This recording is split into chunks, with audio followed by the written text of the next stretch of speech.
Magandang araw sa inyong lahat, lalong-lalo na sa ating narrator. Tawagin niyo ako sa pangalang Lassie, 32 at pamilyado na nga rin. Isa po akong panatiko ng mga kwentong katatakutan at naniniwala rin ako sa mga nilalang o pangyayari na hindi kayang ipaliwanag ng siyensya. Natatandaan ko na lumaki kaming magkakapatid sa mga kwento ni Canole de Castro sa isang segment tuwing araw ng mga patay.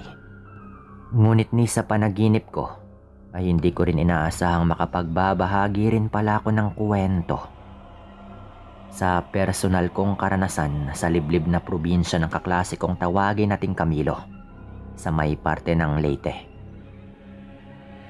Noong taong 2014, pagkatapos naming makagraduate ng kursong engineering, ay nagkaayaan nga kaming tatlong magkaklase na magbakasyon muna para na rin kahit papano ay ma-refresh naman po yung aming mga utak dahil magre-review pa nga kami upang paghandaan yung board exam. Nasa DPWH po kasi yung tatay ko, kaya naman paniguradong may papasok niya kami sa kanilang departamento. Si Jeric at Camilo, ang matalik kong kaibigan dahil sila nga yung kauna-unahang nakasabay ko mula sa pag-enroll, pagpili ng mga subject na kukunin, pati na rin sa pasukan hanggang graduation. Para na po kaming magkapatid noon dahil magkakasama na nga kami sa hirap man o ginhawa. May gapang lamang namin yung aming pag-aaral. Dahil pareho kaming taga Maynila ni Jeric, ay si Camilo na lang yung pinakiusapan naming maghanap ng lugar na aming pagbabakasyonan. Bakit pa tayo maghahanap? Doon na lang tayo sa amin magpunta, sa Samar. 1 linggo lang tayo doon. Sabi pa nga po nito. Dahil hindi pa naman kami nakakarating sa kanilang lugar, nakaramdam nga kami ng excitement noon. Dahil sa wakas ay makakapag-unwind na rin kami ng ilang mga araw. Tamang-tama, pista pa naman sa lugar nila kuya. Mamista na rin tayo doon. Paniguradong mag-enjoy rin kayo doon. Habol pa nga pong saad nito. Dahil sa sobrang excited nga namin noon, ay halos walang naging preparasyon at nang sumunod na araw din po mismo ay tumulak na nga kami papunta sa kanilang lugar. Gamit yung kotseng nahiram ko ay bumiyahe na nga kami. Masaya yung mga sandaling yon dahil yun nga yung unang pagkakataon naming magkakasama sa isang may kalayuan rin talagang biyahe. Halos naubos nga po namin yung mga kanta sa playlist namin noon at pati na rin sa mga kwentuhan. Mula sa mga babae naming natitipuhan hanggang sa mga kaklase naming pinagkakautangan ay napagkwentuhan po naming tatlo. Dahil sa tatlo naman kaming marunong din mag-drive, ay nagsalita na lang din po kami tuwing nakakaramdam ng pagod yung bawat isa. Matagal rin po yung biyahe syempre bago namin narating yung unang bayan sa May Samar. Buong akala namin ni Jeric ay doon na nga matatagpuan yung lugar nila Camilo.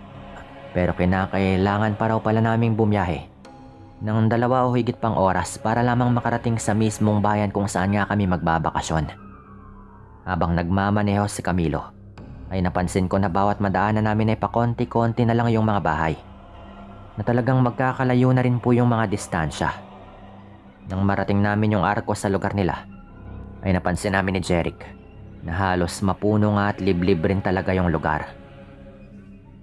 Pre, hindi mo naman sinabi na talagang magubat dito ah. Ito pala yung pagdadalan mo sa amin. Saad pa nga ni Jeric noon habang nakadungaw sa may labas ng bintana. Hindi ko na sinabi baka matakot pa kayo eh. Balik naman po ni Camilo. Mula sa arko ng baryo, ay sa pinakadulong bahagi pa po ng lugar, yung bahay nila Camilo. Wala kaming paglagyan ng saya ng salubungin nga kami ng nakangiting kaanak ni Camilo noon. At nagkanya-kanya na rin po sila ng tulong sa pagbababa ng mga gamit namin noon.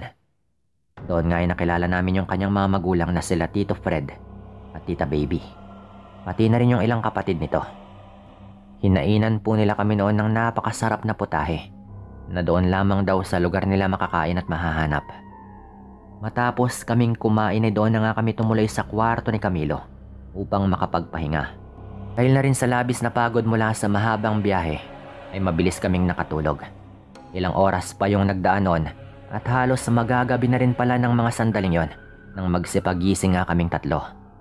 Dahil ayaw pang bumangon ni Jeric at Camilo, ay nauna na nga akong bumaba sa kanilang dalawa upang hanapin yung CR sa bahay.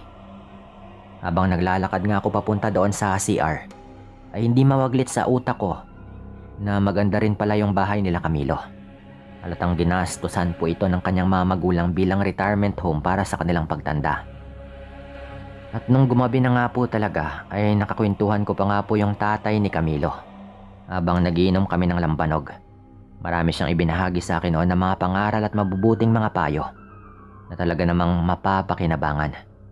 Habang nagkukwentuhan kami ay doon na nga lumabas sila Jeric at Camilo. Doon ay sinaluhan nga nila kami sa aming pag-iinom. Hindi naman kami nagsagad ng inom dahil sinabi nga rin ni Camilo sa amin na pupunta daw kami sa bahay ng kanyang pinsan sa kabilang baryo. Dahil pista raw doon. Kaya naman matapos namin maubos yung isang bote ng lambanog ay nagpahinga na kaming muli. Kinabukasan nga nung sumunod na araw, marami kaming ginawa ng mga gala sa baryo nila Camilo. Naligo nga kami sa may sapang malapit sa kanila at kung saan-saan din kami tumuloy sa mga kaanak niya sa baryo. Napakasaya po noon ng mga sandaling yon.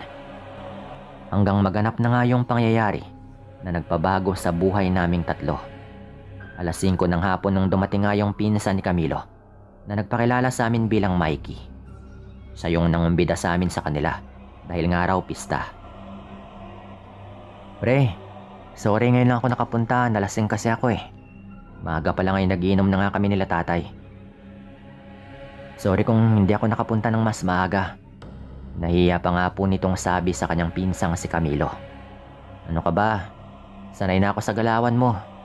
O siya, sige na. Hindi rin naman kain yung hanap namin kundi alak eh. Sagot naman ni Camilo sa kanya noon. Tamang-tama at maraming alak sa bahay. Dahil sa dami rin ng mga nagiinom doon. Tara na, magpunta na tayo doon para makarami. Pangungumbida pa nga nito sa aming tatlo. Pagdating po namin sa bahay nila Mikey, ay hindi naman ganun karami yung mga tao. Marami na raw kasing nag-uwian na. Pinakain lang po niya kami saglit noon bago pinatuloy sa inuman. Pero dahil kumain na rin naman kami sa bahay nila Camilo, doon na nga kami tumuloy sa inuman. At konting-konti lang talaga yung kinain namin. Sa isang mahabang lamesa ay may 6 na nagiinom. At syempre kasama na po kami nila Mikey, Jeric at Camilo. Ayon kay Mikey, na yung dalawa daw sa kanilang kainuman ay bisita ng pinsan niya mula sa kabilang bayan. Pasensya na po kayo at hindi po ako magpapakaplastika. Nung kakamayan na po namin yung taong pinakilala nila sa amin, nasamid po ako ng masamyo ko na may kakaibang amoy yung dalawang bisitang naroon. Malakas po yung amoy na parang amoy putok na hindi ko po talaga masikmura.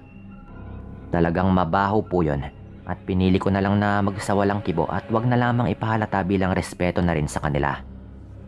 Bukod sa masangsang na amoy ng dalawang lalaking yon, ay wala na kaming napansing weirdo sa kanila. Lumipas naman po yung inumang yon na parang normal lang. At bumalik na nga rin po kami kila Camilo. Makalipas yung mga 3 araw matapos naming makipag-inuman sa kanila, ay nakapansin kami ng mga kakaibang kilos at gawin ni Jeric. Tuwing umaga, parati siyang nanghihina at nanlalanta na talaga namang ikinababahala namin noon. Inakala kasi ng mga kaanak ni Camilo na baka na-dengue na nga po ito. Pero nung pinatignan po namin sa ospital ay okay naman po siya at wala namang nakitang mali. Kung sa umaga ay mahina po ito, napansin naman namin ni Camilo na tuwing gabi, paglubog ng araw, ay parang nagiging masigla naman po ito. Parati rin siyang gutom sa hindi naming malamang dahilan. Basta't parati niya po itong minamaktol sa aming dalawa ngunit wala naman kaming magawa. Dahil wala rin naman kaming ideya kung ano nga bang nangyayari kay Jeric.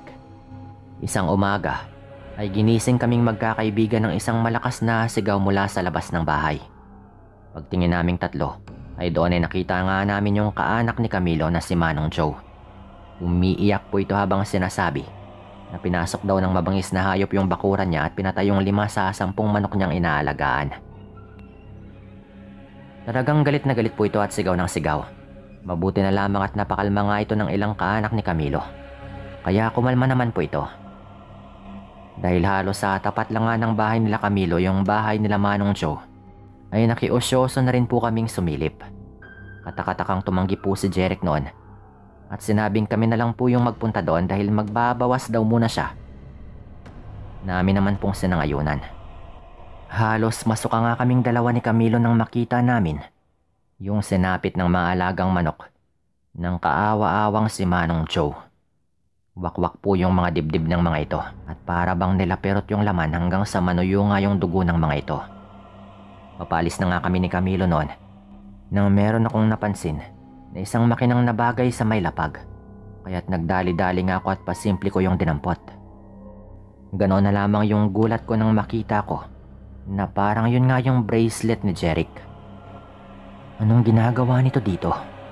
Impit ko pang bulong noon sa aking sarili. Sir Dan, nung mga panahon po na yon, ayaw ko mang mag-isip o magbintang ng kung ano. Pero dahil sa aking mga nakita, ay nagduda na nga po ako noon sa kasama naming si Jeric. Nung sumunod na gabi habang nasa kasarapan nga kami ng tulog, ay isang malakas na sigaw yung aming narinig mula sa labas ng bahay. Aswang! Aswang! Merong aswang sa bubungan namin! Sigaw pa nga ng kung sino. Dahil sa pagkataranta namin noon ay nagdali-dali nga kami sa pagbangon. At pinuntahan po namin sa may sala nila Camilo. Napansin naming wala sa kwarto si Jeric. Kaya naman inakala naming nasa baba lamang po ito at baka nasa banyo. Huwag na kayong lalabas ha. Yung kasama niyong si Jeric sabihan niyo rin. Matagal-tagal na rin mula nung may napadayong aswang dito sa atin ha. Kaya huwag kayong lalabas at delikado. Saad pa nga ng tatay ni Camilo habang inihahanda nito yung isang matalas na itak. Ganon din yung mga kapatid ni Camilo. Halos 30 minuto na po yung nakalipas noon nang magsimula kaming mag-alala dahil hindi pa rin namin nakikita si Jeric. Tinignan na rin po namin sa banyo pero wala rin po. Halos baliktarin na nga po namin yung bahay noon pero wala kaming nakitang Jeric. Kaya naman labis nga kaming nag-alala. Nang bigla namang magkaroon ng kumusyon sa may labas dahil sa pagkakahuli raw ng aswang at hindi po namin inakala na si Jeric po yung kanilang nahuli. Nakagapos po ito sa kamay, pati na rin sa paa gamit yung makapal at matabang alambre. Mabalasik po yung itsura ni Jeric noon at mukha po talaga yung halimaw. Kakaiba po yung itsura nito at meron din po itong mga pangil na parang hindi pa ganun kahalata. Pero meron talaga.